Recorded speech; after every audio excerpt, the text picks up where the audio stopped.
awfully excited, and I apologize for not wearing a hat, but since I would usually be at Arrowhead, it would probably be a helmet. So I think we're better off without helmet hair today.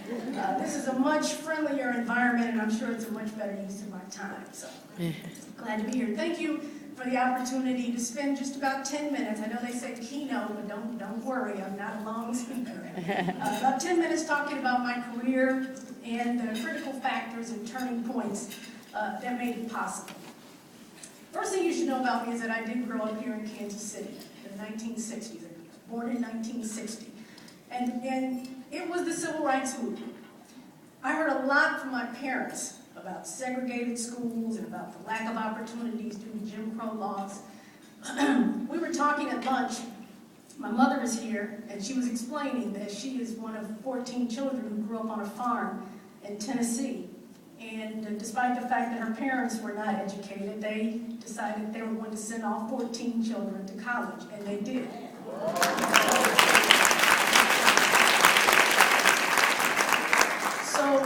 And my parents had met in college. So I grew up knowing that I was going to go to college. And so my task was to figure out what I was going to do when I got there.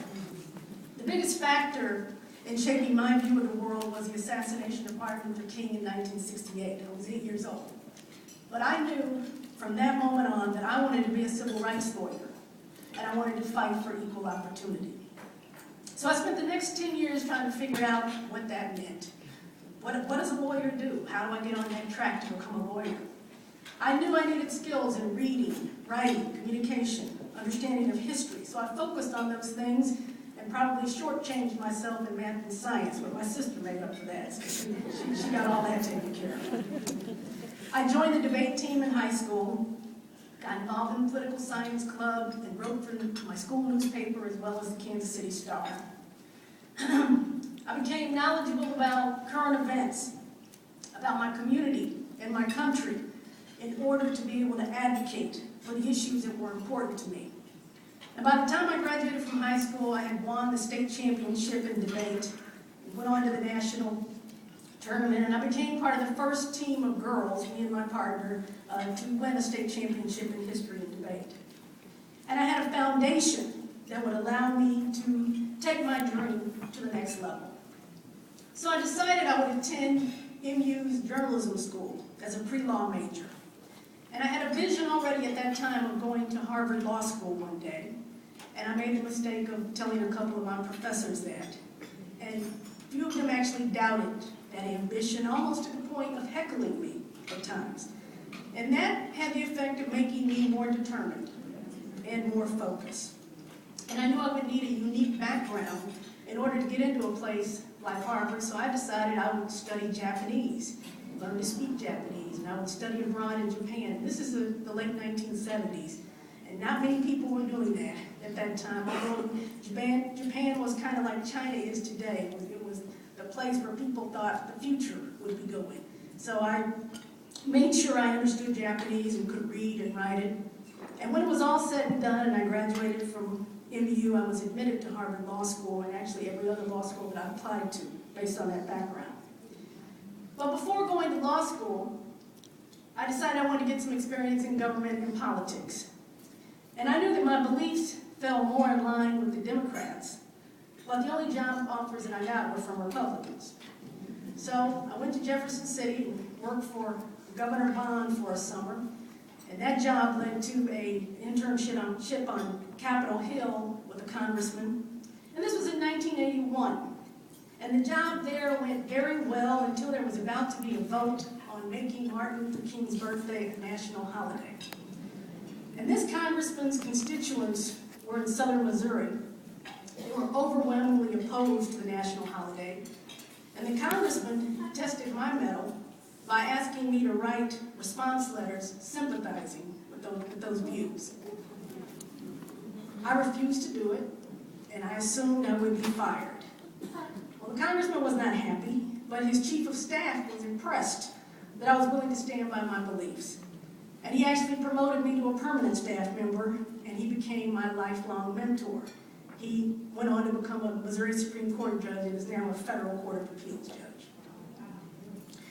I did go on to law school after that, and after I graduated, I started out with a law firm in Washington, D.C., but I quickly realized that I wanted to be back in KC to get involved and to give back to the community that had been so supportive of me as a child. I took a job with a large law firm in Kansas City and didn't realize at first that the firm had never hired a lawyer of color in its 100-year history. When I went there, I planned to only stay 1 or 2 years and then go on to a public service job. But it was clear that being at that law firm was a chance to push through a new frontier in diversity. I stayed, became a partner in the firm, was there actually 14 years, and tried to make sure the doors of opportunity were open to other lawyers of color before I left. At the 10-year point in my legal career, I began to think about the next move, which I thought would be into public service.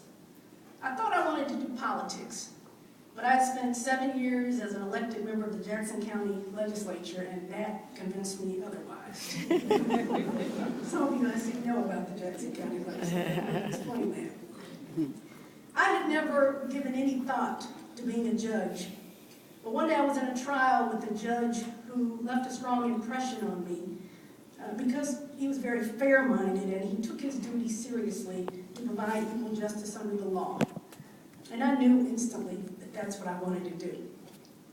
But in Missouri, judges are appointed by the governor at the state level and by the president at the federal level. So I knew it would be tough. It's not an instant decision that you make to become a judge and you just go file an application and become one. It doesn't work like that. It took 5 years of applications and political networking to push through the process. But in 1999, Governor Carnahan appointed me as a trial judge, and 18 months later, Governor Holden appointed me to the Missouri Court of Appeals, where I currently sit. So what have I learned on this journey?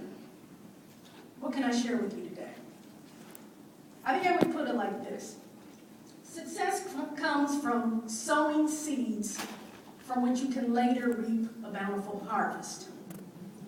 The steps involve finding good soil, planting the seeds, watering them daily, fertilizing them, and protecting them from predators. It's hard work, but the reward is well worth the effort. The soil is the environment in which you're operating. Make sure you surround yourself with the people and conditions that can support the skills and talents you have to offer. The seeds are your ideas, your plan for where you're going and what you want to achieve. The seeds are planted once you conceive the idea and begin working on it in the environment you have created. Next comes the daily work of helping the seeds to grow. Water the seeds by getting the education and training you need to develop an expertise in your field. Network and find the relationships that will help fertilize and energize your ideas for exponential growth. Guard and protect your seeds from the pests of distraction, procrastination, and impatience. Be diligent in the care and cultivation of your seed, even when others belittle your ideas as nothing more than a fool's errand. Once you plant a seed, you don't exactly know how it's going to turn out, but you give it the very best of your time, attention, and resources, and you'll be amazed that it produces a yield beyond your greatest expectation. I started out as an 8-year-old, just wanting to be a civil rights lawyer. Who knew where that seed would lead when I started planning courses in high school and college that would prepare me for a legal career? I had no idea that I would even have an opportunity to be a judge. But the cultivation of that very small seed of an idea has blossomed into something more personally fulfilling than I could ever imagine. This seed planting goes on at every stage of our lives. No matter how old we are, we must be sowing the seeds of ideas that will bear fruit for us and those around us.